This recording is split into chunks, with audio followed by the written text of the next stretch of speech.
Hello everyone, I'm Alpesh Patel. I'm an asset manager and also an author of numerous investing books. I'm here today with Hermione Taylor, one of the Investors Chronicle editors, and we're going to talk about the markets, we're going to talk about direction, we're going to use her expertise to get some idea of maybe where money might be made and some of the traps to avoid in the market. So stay tuned, it's going to be informative, it's going to be educational, and hopefully, it's also going to be a bit entertaining as well. So, Hermione, thank you very much for taking the time to speak to me. Now, you picked the perfect time to do an interview because you've lost your voice. Absolutely. Have you been screaming at the markets? I mean, can you believe just that this year has been rip-roaring? Were you expecting this? What were your thoughts on how the markets are performing?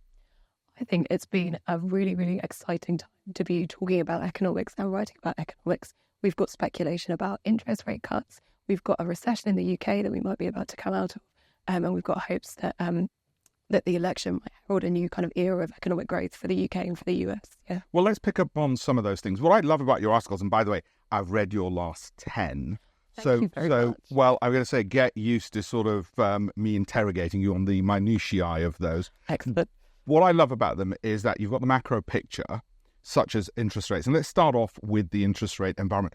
The market has been so fixated in the US in particular, to a lesser extent in the UK, on interest rates. When does that fixation on interest rates end? Because it's been a pretty good determinant of which way stock prices go from the big picture.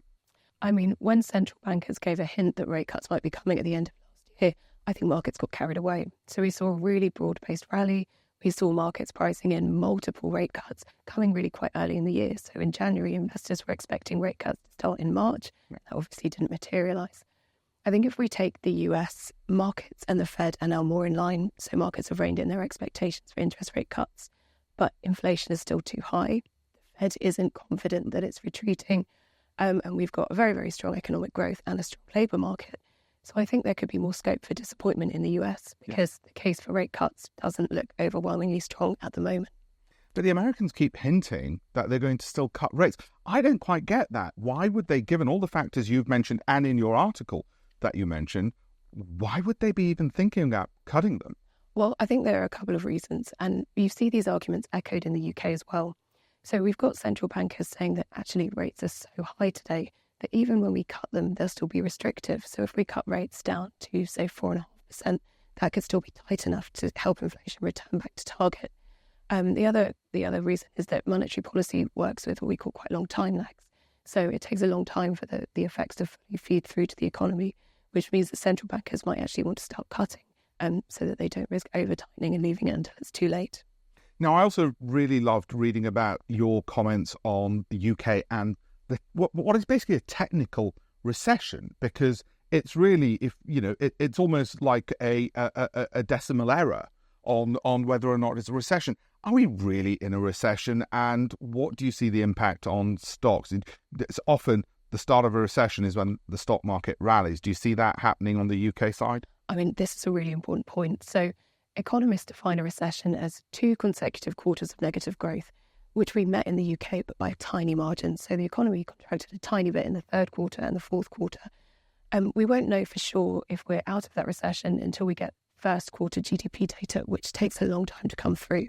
But I think there's reason to hope that we might already be out of the recession. So we've got households are feeling better off because wages are rising faster than inflation again. And we also got the latest monthly GDP data, which looked quite strong. So I think we could find that we're actually out of this recession already, and it won't go down in the history books as kind of anything much to write home about. As to your point about investing in a recession, we usually find that markets recover a lot faster than economic data does. Yeah. So our economic data is obviously very backward-looking. It takes months to come in, whereas markets are forward-looking, and they start looking ahead to the recovery even before it starts showing up. So usually investing in kind of the late stage of a recession can be a very good move, but I think there are a couple of factors complicating things this time round. So the first one is that at the beginning of a recession, no one ever knows how long or deep it's going to be. And I think the last few years have taught us that shocks can come out of nowhere and they can derail progress. And the second issue is interest rates. So you'd usually expect interest rates to be cut in a recession as central bankers try and get the economy going again to make sure inflation comes back up to target. that's not the case today. So even though the UK economy is in a recession, Bank of England rate setters weren't swayed by that in their latest meeting. So we could find a kind of environment where we've got a mild recession and high interest rates, which could be a more difficult backdrop for investors. Now, I've asked you about your articles and stocks. Of course, your articles are useful for people generally looking at the economy and more of their finances, such as house prices, which you've written about as well. How do you see that part of the market? There'll be a lot of our viewers today who will be homeowners or hoping to get onto the housing ladder. How do you see the housing market panning out, say, over the next 12 months in light of what you've said about interest rates? I mean, the really interesting thing is a year ago, we were predicting a big house price crash. Thought that if interest rates increase, how can demand sustain? We did see a bit of a correction and house prices stalled, but they're actually only a couple of £1,000s now, a couple of £1,000 below the peak that they reached. So we haven't seen anything like the big crash we saw after the financial crisis. All forecasts are indicating that house prices should start to recover this year, especially as we see interest rate cuts, and that starts to feed through further into mortgage rates that are on offer. Yeah. Now, that sounds overall that you're fairly optimistic, both on the UK economy, interest rates. Is that how the viewers should read this, given your expertise on the macroeconomy? You've been looking at this, you write about this every single week. Overall, should we be optimistic or should we be a bit cautious and worried? I mean, I think a great question. I would say the short-term indicators are actually looking quite good. So we've got inflation is heading back to target. Hopefully we're out of the recession. We've got interest rate cuts on the horizon. Longer term, it's a much more difficult prospect. So we've got things like our long-term growth, our investment are much bigger problems to try and tackle. So even though the short-term indicators are looking much more positive than they were, say, a year ago, I think the UK economy is still grappling with some bigger long-term problems. Yeah. One other thing I like particularly about your articles is the bigger picture. There are things outside, well, they're sort of on the peripheries of the stock market. You've written an article about the AI bubble and could it blow up the economy. Now, these are things which, they're questions I know I should look into, and I know they're important, but I just don't have the time. So reading your article really helps sort of, knuckle down on what it should be. What's your view on the whole AI thing? Should I be worried whether it's stocks? I mean, obviously, it's led to a massive stock market rally, but what about the broader economy, jobs, short, medium, long term? What's your take on it? Well, from an economics perspective, it's quite surprising that we're seeing what seems to be a stock market bubble in an environment of high interest rates, which is not what we typically expect. I think economists think that what's happening is that there's actually quite a lot behind this AI bubble. So we've got some really good earnings figures. Yeah. We've got AI kind of feeding through and hopefully starting to impact productivity. So it's not like it's unfounded. So I think they're quite confident that even if AI stocks do, the bubble burst a bit, there's enough behind it that it won't mean the end of AI, just like the dot-com bubble didn't mean the end of the internet. From an economics perspective as well, we tend to find that even if there is a stock market bubble and it bursts, that's a lot less damaging to financial stability than, say, a housing crash or an overall financial crisis. So it might be cold comfort to investors, but if we do see a stock market bubble, it should be a lot less damaging to the economy overall. Well, that's really important to know. And I think that's where your articles feed into, just having that background information, so it sort of allows you to calibrate your portfolio. Now, another thing that I really like is that they're practical, because like a lot of the viewers, essentially I'm reading the magazine to know, can I make money? Where do I make money? What am I missing? And you've brought up Japan, which is an economy I'm not an expert on, but I do want to know more about. Now, what I liked about this is you've asked, is it the new normal? Of course, the Japanese market last year had a phenomenal year. Is that from your level of expertise, is that an area we should be looking at? Is that a thing that people are missing out on? They're all sort of looking over here, but they should be looking over that. I mean, the Japanese markets have had a terrible run, so it's not surprising that investors have overlooked them. And it's taken until this year for markets to reach like the high that they lost decades ago. But something really interesting is happening in Japan at the moment, and it seems that the economy is heading back to normal. So they've been kind of buffeted by deflation and very, very slow growth. And I think the Bank of Japan finally put interest rates up again last week. Oh, I won't say that. The Bank of Japan has finally moved to interest rate hikes, which is being seen by a lot of economists as a sign that things are finally returning to normal and the economy might return to growth, and it might kind of feed into better returns in the years ahead. Yeah. Now, Hermione, it's very clear you've got a massive breadth of knowledge, everything from AI, Japan, housing markets, macroeconomics.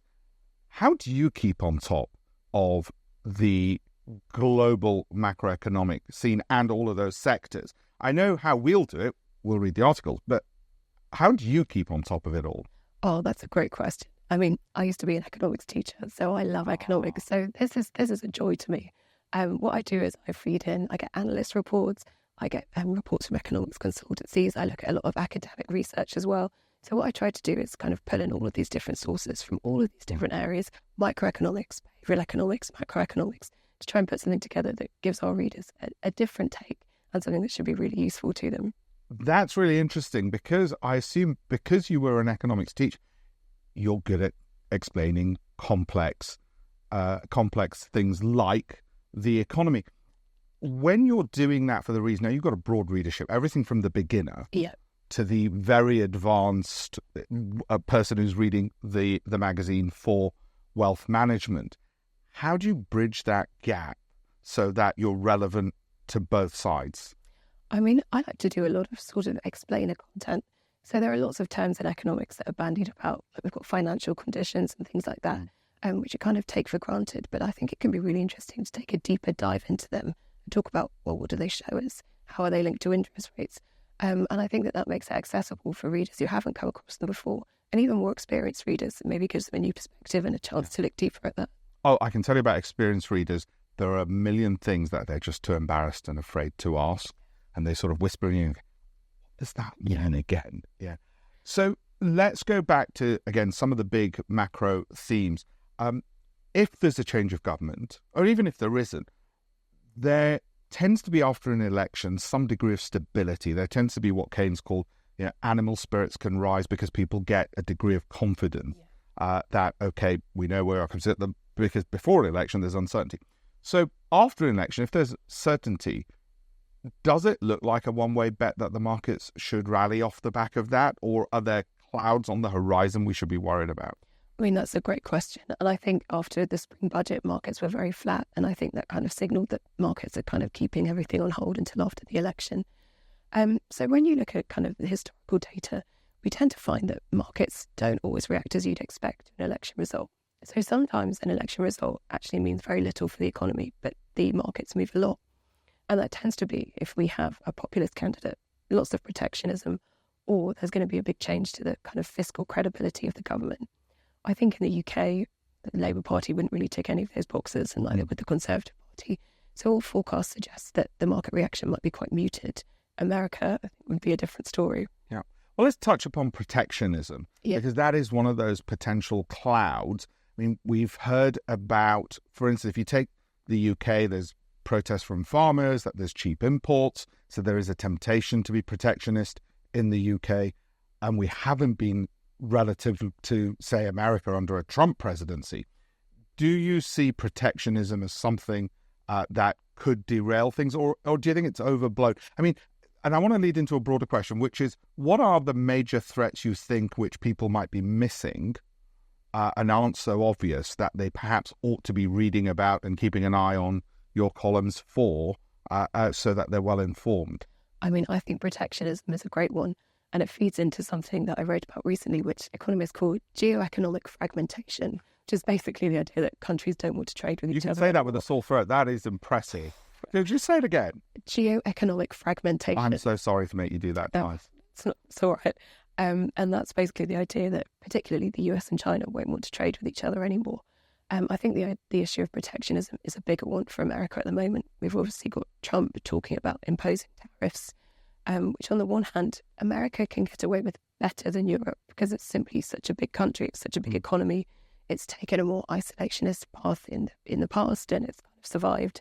But I think there is a risk that if Trump does impose these tariffs, it will be very damaging to the US consumer. And economists have found that there are already some tariffs on Chinese goods, but China dominates the market in areas where there are no tariffs. So if suddenly these big tariffs come in, that's really going to feed through and start hitting consumers' wallets, which could have big implications for lots of US stocks as well. I've always thought of tariffs as you sort of punch yourself in the face to try and punish the other person. Isn't that the case with America? I mean, if you impose tariffs, it's just going to hurt their own economy, certainly in the short term.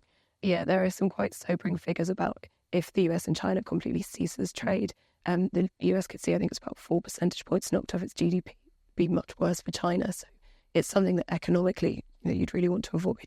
Yeah. So we've talked about protectionism in terms of clouds on the horizon. Any others which are sort of, they're being overlooked, let's put it that way. I'm not necessarily talking black swan events, which we're always worried about, but the ones which we should really be paying more attention to, whether it's from the economy or elsewhere. I mean, I think a really technical point that's worth stressing is we're also excited about rate cuts, but we've not really got any idea where rates are going to be cut to. So they're not going back to zero. The consensus is those days are in the past. But there's a lot of debate about from economists about something called the natural rate of interest. And that's basically the interest rate that an economy needs to keep ticking over, not too hot, not too cold. And economists are really split on where that is. So some think it's about 2%. Others think that actually it's trended upwards, so it could be nearer 4%. And that means even though we think rate cuts are coming, we don't know whether they're going to go all the way down to 2 or stay somewhere higher. And that's going to have huge implications for the economy in the decades ahead. Well, we've talked about interest rate. We've missed tax. And of course, governments want to spend. There's not enough money, especially after COVID. Do you see tax rises as being a potential derailer of the economy? And do you see sectors benefiting, perhaps, of the economy from any tax hikes? I mean, it certainly doesn't look like there's going to be tax cuts on the UK side, but maybe on the US. How do you see that all playing out? I mean, I think the question of tax in the UK is a huge one. The tax burden is at kind of a post-war, heading towards a post-war high. And we've seen lots of people kind of hammered by fiscal drag. So inflation has dragged their incomes up, but the tax thresholds haven't risen in line with it. That's been a huge kind of moneymaker for the government. I think given that both parties are going to bind themselves by fiscal rules, which means that they've got limits on their borrowing and their debt, that increasing the tax take is going to have to be an important part of funding any spending plans that they have. So I think that that's probably going to kind of drag on the economy over the years ahead. Now, you mentioned when you're writing your articles, you're reading from a lot of sources, including banks, analyst reports, and you also mentioned academic research. Now, that I have a soft spot for academic research, because I think you can get some insights from there that allow you to do a lot better than the average investor as a result. I'm going to put you on the spot. Anything that's come out recently that really catches your eye in terms of what's coming out of academia, and you think, well, actually, people really need to pay more attention to this, that, or that. I mean, for me, it was anything to do with behavioral economics. I don't know about you, but what's anything that's caught your eye from that side of things? And we'll talk about the other stuff you read as well, which is going to feed into your future articles. But what about out of academia? Oh, absolutely. I'm working on something at the moment that's kind of behavioural finance related, which looks at how consulting with others can actually help you make better decisions, because when you talk to other people, you realise what you don't know, and that stops you from falling into some pitfalls, which I think is really interesting. I've also just written an article that came from academic research about how you can create a buzz with a new product. And I tried to link that to the budget and looked at, that it was a very leaky budget we knew it was coming. Is that actually an effective way of delivering your message? Is that going to deliver a bounce in the polls, and kind of drew the two together there?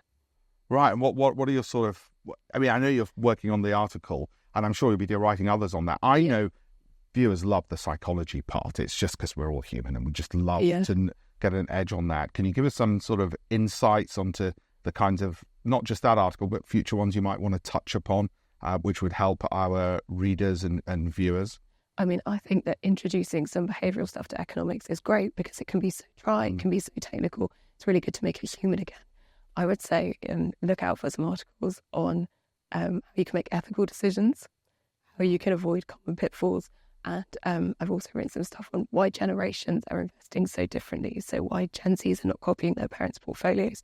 Expect more kind of stuff on that. Right. And tell me more about Gen Zs. As you can see, I don't really relate to them. But it is, I mean, when I'm on social media, I just keep seeing videos about people investing. And of course, or people trying to get you to invest. Of course, the danger is they don't have credible, authoritative sources, which is why I think the Investors Chronicle is so important, because you at least know, I mean, speaking to you, the viewers can tell, okay, this is somebody who knows what they're talking about, as opposed to the average person. What do you see as the danger for, let's put it this way, a new audience to investing?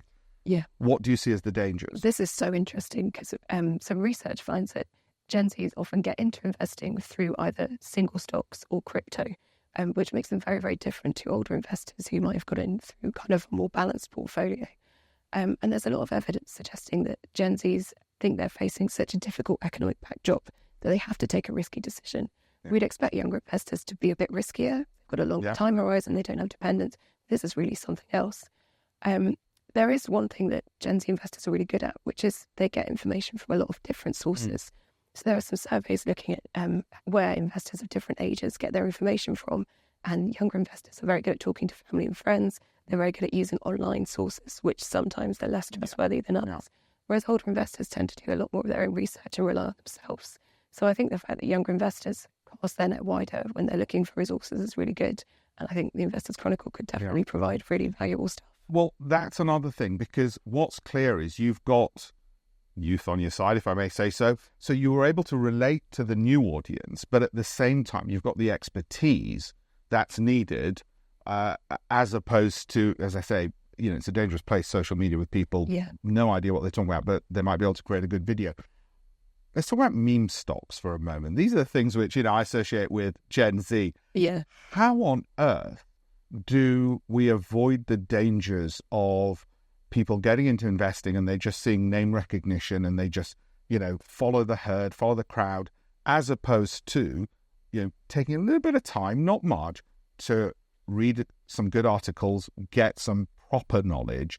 How behaviorally, and we talk about behavior, how behaviorally do we nudge them across? I mean, this is a great question. I think that understanding risks and returns is really, really important here. So I think that the Financial Conduct Authority is always kind of issuing warnings. They find that a very small proportion of people actually understand that they could lose money, that capital at risk means you could lose everything. I think understanding the risks is really important. And I think that based on the kind of behavioural stuff I'm writing at the moment, it's really important that investors don't just watch these videos, actually think about what they're doing, and that they need to kind of, they need to understand the things that they don't know. So they don't understand, why is the stock soaring? What could happen? What's happened in the past? Historically, how do these kind of trajectories end? So I think that kind of getting more information and, talking to other people about it is really important. Yeah. Thank you. Hermione, is there something I've not asked you that you really wanted me to ask you about? Just basically how you put together your articles, how you do the research, where you see the world going, the economy going, maybe even information for our viewers, which I always think information that they might have missed and is more important than they realise is always a good thing to leave them with. But any of those areas, anything that you think I've missed? No, I think I've really enjoyed chatting to you today, and I'm very glad that my voice has held up. I think there's one final note I'd like to leave on, which is inflation. And I think that we've been so concerned about inflation being too high. It's really eye-wateringly high when it reached its peaks of 11%. But in the UK, at least, it's now falling very quickly. And a lot of economists are worried that the Bank of England thinks it will fall to target and tick up again. A lot of economists are worried that it will fall and keep falling and then will end up below target. So we can find that in a year's time, we're sitting here worrying about inflation being too low and how we can get it going again. What's led to inflation suddenly losing all that steam? I mean, I have to admit, I actually thought it was going to stay higher for longer, which is why, as I say, I like reading your articles because it gives me a counterpoint. You mentioned, you learn from the friends you've got, not me. I spend most of my time speaking to my 6-year-old son, who actually is cleverer than me. But so this sort of becomes a friend. I know it sounds a bit sad. The Investors Chronicle is my friend, but it gives a counterpoint to what I might have thought, or I don't have the time to research myself. I thought it was going to stay higher for longer, but clearly I was wrong. It hasn't. There was loads of talk about this difficult last mile.